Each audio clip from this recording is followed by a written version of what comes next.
জি, আসসালামু আলাইকুম। আজকে আমি আমাদের যারা নতুন আসে, বিশেষ করে যারা পোর্টেবল ইনস্ট্রুমেন্ট এয়ার কম্প্রেসার তাদের যদি একটু সমস্যা হয়, তো এটা স্টার্টিংয়ে একটু সমস্যা হয়। মাঝে মাঝে কিছু কিছু সময় দেখা যায় স্টার্ট থামে থামে বা থামে না, থামে না।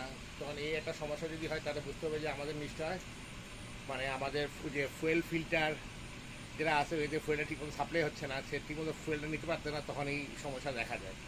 তখন আমরা করি কি, ওয়া করা যায়। এটা কিন্তু ওয়া করা লাগে না, এটা আমরা নিজেরাই সমাধান করতে পারি। তো আমি দেখাই কি সমস্যাগুলো। হ্যাঁ, আমি প্রথমে স্টার্ট দিব, স্টার্ট দিয়ে দেখাই এই জিনিসটা কীভাবে করতে হয়। তো নর্মালি আমরা এখানে স্টার্ট দিই, বটম দিয়ে স্টার্ট দিব, তখন আমাদের এটা থাকে স্টার্ট বটম, আর এটা হলো যার লো এবং হাই। তো আমরা স্টার্ট দেওয়ার আগে এই যে আমরা স্টার্ট দিলাম,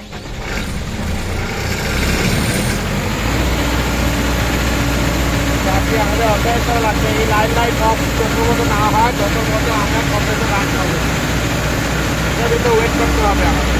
লাল লাইটটা যখন অফ হবে তখন আমরা এটা কম্প্রেসর সাইড অন করাবো।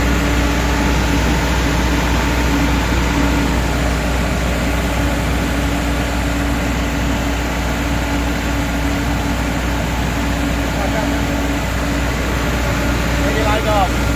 এখন আমরা এটাকে রানে দিব, কম্প্রেসর রান। এই কম্প্রেসর রান হইল, ঠিক আছে।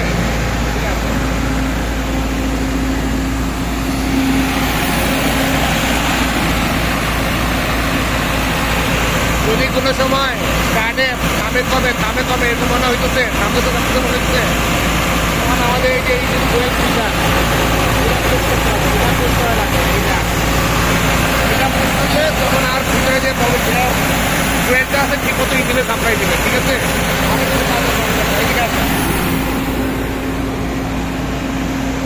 রানে আছে, কম্প্রেসার রান হচ্ছে।